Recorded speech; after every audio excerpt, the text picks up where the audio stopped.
Hello everyone, this is Lata Aktala. In this video, we are going to complete the remaining three elements present in the fluid. So, as in previous video, we have completed the first element, that is the sieve tube element, and the second one is companion cells. So, we have the introduction completed in the sieve tube elements only, the companion cells introduction also over. Here, these companion cells, they are made up of parenchymatous cells, and these companion cells were in close contact with the which type of cells? Sieve tube elements and companion cells that are adjacent with one another, which are very much close. These companion cells are very much closely attached to the sieve tube elements. Hence, they got the name companion cells because they are in close contact with the adjacent cells. And if you see them, they are long, narrow, thin-walled cells, and the common was present between the companion cells and sieve tube elements. They have several pit fields are present. The pit fields are nothing but reduced thickenings present in the cell walls. These pit fields, they also act as a holes. By means of those holes, the fluid materials present between these cells will be transferred. And if you see the companion cells, they consist of the nucleus, whereas the sieve tube elements, they do not have any nucleus. Here, the companion cells nucleus only acts for both these cells, and then for the sieve tube elements also, the nuclear function is carried out by this companion cells nucleus only.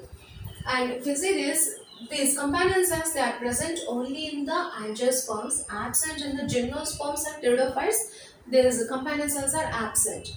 So in gymnosperms and pteridophytes, the function of these companion cells was carried out by another type of cells called as albuminous cells. So these are similar to the companion cells. Here in gymnosperms and pteridophytes, like angiosperms, these albuminous cells, they are in close contact with the sieve cells.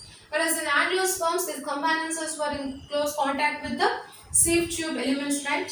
Here in gymnosperms and angiosperms, the albuminous cells was in close contact with the sieve cells. The main function of these companion cells was they helps in the maintaining the pressure gradient inside the sieve tube. So inside the sieve tubes, the pressure gradient was maintained by these companion cells. And another element is phloem fibers. So these phloem fibers are also called as bast fibers.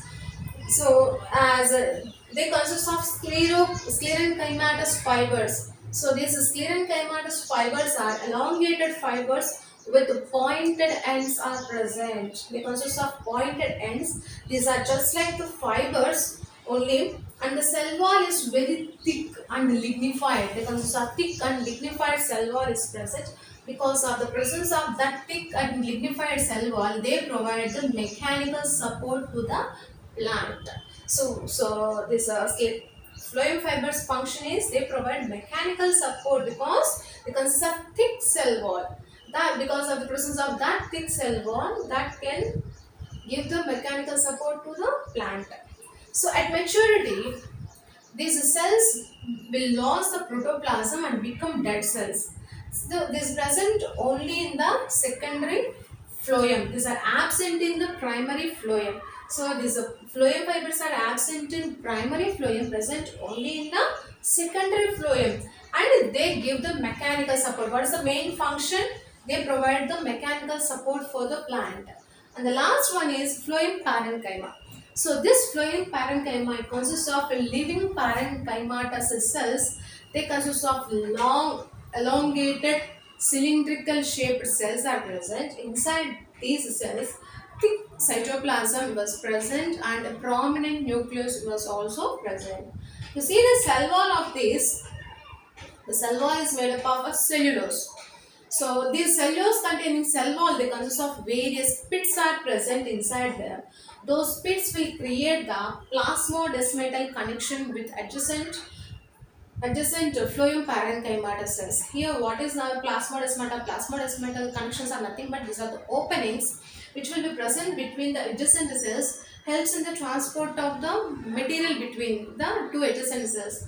By means of the cellulose which contain the pits, those pits only helps in the formation of the plasmodesmatal opening connections between the phloem parenchyma cells. The functions of these phloem parenchyma cells are they mainly helps in the storing the food material. So these are present both in primary and secondary phloem. In both they are present. But whereas in phloem fibers they are present only in the secondary phloem. In the primary phloem they are absent. But phloem parenchyma is present both in the primary and the secondary phloem, and these are absent in monocots. In monocots plants, this phloem parenchyma was not seen, and the main function of this phloem parenchyma is they store the food material. Not only food material, they also store the resins, tannins, mucilage, latex, etc. And they carry out they also helps in the transport of the food materials from the leaves to the remaining parts of the plant. So with this we have completed the elements present in the phloem. If you like my video, please like, share and subscribe to my channel Lata Akula Biology Tutorial. Please keep watching.